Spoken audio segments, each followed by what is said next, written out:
progress. I mean, in the part that I read, you know, PAC, Yeah, sure. I think they think go back 150 years, maybe now we could go back 200. They think there have only been 2 cases, which were what they call the watershed, and where these special tough overruling rules apply. You want this to be the 3rd? Or do you think there were more? And if so, what were they? Well, Your Honor, I think there's quite a bit of difference. I think the question is never, is it bad to overrule, period? You know, surely starting... I'm asking you to think in their terms, there were 2 they mentioned, say. And they don't want Casey to, they don't want Roe to be the 3rd. And now, in your opinion, you just answered Justice Barrett, or, hey, all these are not rising to that level. Okay? Right. Are there any that do rise to the level, in your opinion? I think, and I'm not sure that I necessarily agree with the watershed characterization, Your Honor. What I'd say, though, I can't think of another that kind of hits the radar, but I'd emphasize that the problem here is we're dealing with a right that doesn't have a basis in constitutional text, and again, very much in conflict with those values, Justice Breyer. I'm not sure how your answer makes any sense. All of those other cases, Griswold, Lawrence, Obergefell, they all relied on substantive due process. You're saying there's no substantive due process in the Constitution, so they're just as wrong according to your theater. No, Your Honor, we're quite comfortable with Washington versus Glucksberg and how it analyzes substantive due process, and it looks to text history, it looks at history and tradition to discipline the inquiry to make sure. I mean, in Obergefell, there was no history of same-sex marriage. And I think the court pointed out, look, when we were facing Loving versus Virginia. I'm not trying to argue that we should overturn those cases. I just think you're dissimulating when you say that any ruling here wouldn't have an effect on those. Respectfully, that's. Do you think that no state is going to think otherwise? That no people in the population aren't going to challenge those cases in court? I mean, Your Honor, we'll always have a diversity of views, but I think that's the point. I think that's one of the benefits of our society. Isn't that the point? That there's a diversity of views and people can vigorously debate and make exactly, and that's what we're still doing, and that's what we're doing under undue burden, but we haven't been doing it on the viability line. And neither one has worked well. The viability line discounts and disregards state interests, and the undue burden standard has all of the problems. How is your interest anything but a religious view?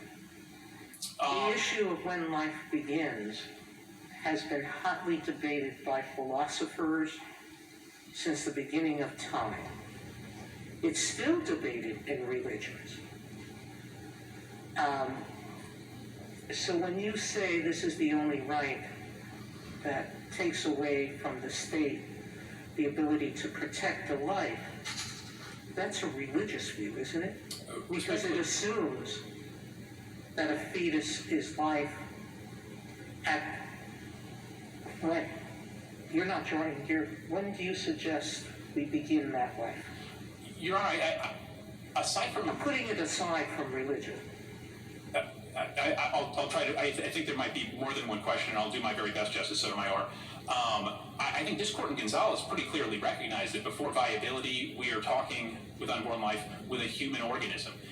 And I think the philosophical questions Your Honor mentioned, all those reasons that they're hard, they've been debated, they're important, those are all reasons to return this to the people, because the people should get to debate these hard issues. And this court does not in that kind of a circumstance. So when does the life of a woman and putting her at risk enter the calculus? Meaning, right now, forcing women who are poor, and that's 75% of the population, and much higher percentage of those women in Mississippi who elect abortions before viability, they are put at a tremendously greater risk of medical complications and ending their life, 14 times greater to give birth to a child full term than it is to have an abortion before viability. And now the state is saying to these women, we can choose not only to physically complicate your existence, put you at medical risk, make you poorer by the choice, because we believe what? That Sure, Your Honor. I think to answer, I think the question I think you led with, and then I think it expanded on, but is still on the same issue, is as to when does a woman's interest enter? As far as we're concerned, it's there the entire time. Our point is that all of the interests are there the entire time, and Roe and Casey improperly prevent states from taking account and weighing those interests however they think best. We're not saying... Well, are there secular philosophers and bioethicists who take the position that the rights of personhood begin at conception or at some point other than viability? I believe so. I mean, I think there's a wide array, I mean, of people of kind of all different views and of no faith views who would reasonably have that view, Your Honor. It's not tied to a religious view, and I don't think, were it otherwise, this court's jurisprudence would, on this issue, would run right into some of its religious exercise jurisprudence. General, Justice Breyer started with stare decisis, an important principle in any case, and here, for the reasons that Casey mentioned, especially so, to prevent people from thinking that this court is a political institution that will go back and forth depending on what part of the public yells loudest, and preventing people from thinking that the court will go back and forth depending on changes to the court's membership. And what strikes me about this case, and you come here very honestly, saying, you know, we want you to discard the entire setup, and then even if you don't do that, we want you to discard the viability line, which you've acknowledged again today. Casey says is the heart, the central principle of Roe. And so usually there has to be a justification, a strong justification in a case like this, beyond the fact that you think the case is wrong. And I guess what strikes me when I look at this case is that, you know, not much has changed since Roe and Casey. That people think it's right or wrong based on the things that they have always thought it was right and wrong for.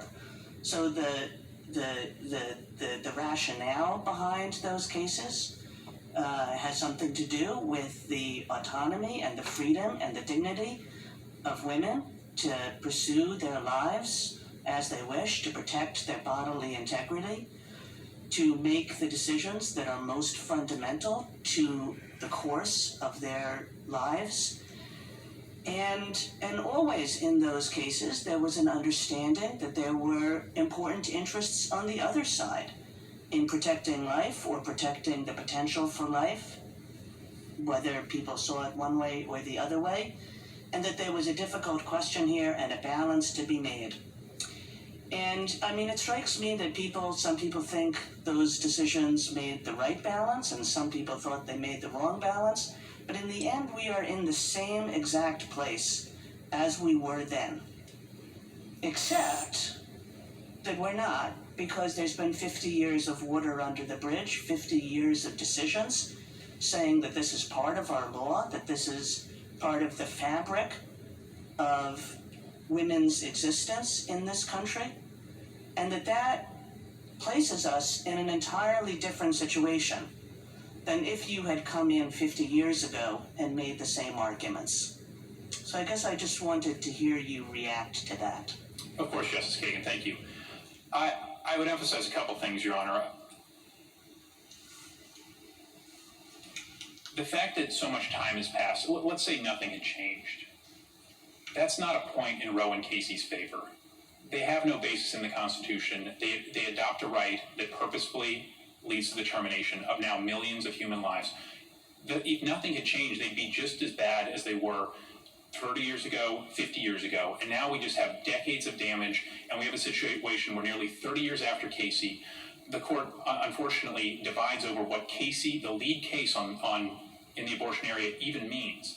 The lower courts are left not knowing what to do. As I think kind of a fundamental problem here is, I think, as Justice Gorsuch mentioned, emphasized in his opinion in June Medical, that the problem for lower court judges is the Constitution doesn't give them an answer to this. There's no neutral rule of law, so judges unfortunately have to look within themselves, and that's just never going to solve this issue. But if the matters return to the people can deal with it, they can work, they can compromise and reach different solutions. But if we don't do that, we're just going to have all this sort of damage, and at some point it's appropriate for the court to say enough, as it has in some of the great overrulings, in Brown and in other cases where it said this is just enough. Justice Harlan had it right in dissent in Plessy when he recognized that all are equal, and similarly here the state should be able to recognize, hey, there are real values on both sides here. We think that this one slightly outweighs, or we think that there's some balance to be drawn here. But if the court doesn't do that, Justice Kagan, it's just going to be continued damage, and the court will continue to plunge in this political issue. I apologize, Mr. Chief Justice, I've gone over. No, that's all right. I have just a few little, well, not little, I hope, questions. And the first gets back to the issue of viability. In your petition for cert, your first question, and the only one on which we granted review, was whether all pre-viability prohibitions on elective abortions are unconstitutional. And then I think it's fair to say that when you got to the brief on the merits, you kind of shifted gears and talked a lot more about whether or not Roe and Casey should be overruled. And I wanted to give you a chance to explain that. Sure, Your Honor. So a couple points. At the petition stage, we were, of course, identified for the court 3 questions. We emphasized, as you do at the cert stage, hey, this is important. Only this court can resolve it. We emphasized, I believe it was 5 times, that the court was at the least going to need to reconsider, revisit, or reevaluate its precedents. And we asked the court to at least get rid of a viability line or any suggestion of a viability line. So we added, however, and we had to take account of the reality that this argument has not fared well in the lower courts. It's lost in every court of appeals. So we raised the issue in addition, but once the court granted only the first question, we presented every argument as we signaled we would present the full-blown constitutional merits argument with that fundamental question. So I'd emphasize that, Your Honor. It was kind of the shift. You go from cert stage to merit stage. The court granted one question. That question fairly includes what is the correct. Well, it fairly includes the broader arguments you raised. I'm not suggesting that.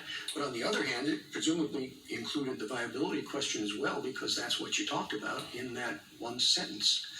And we've addressed that as well, Your Honor. What I'd emphasize here is that the merits arguments of the validity of Roe and Casey as an original matter, is there a viability rule based in the Constitution? Those are not that complicated or lengthy. The harder questions are, should the court overrule and take that momentous step? And that's why we devote a lot of space to that very important issue. We respect stare decisis and have walked through all those points, but again, focusing on the question presented and presenting our best arguments for that, that's what we've done, Mr. Chief Justice. On stare decisis, I think the first issue you look at is whether or not the decision at issue was wrongly decided.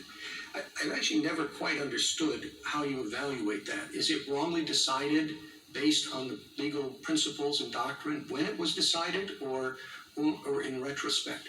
Because Roe, there are a lot of cases around the time of Roe, not of that magnitude, but the same type of analysis that went through exactly the sorts of things we today would say were erroneous. But do we look at it from today's? If we look at it from today's perspective, it's going to be a long list of cases that we're going to say were wrongly decided. Well, I'd say, Mr. Chief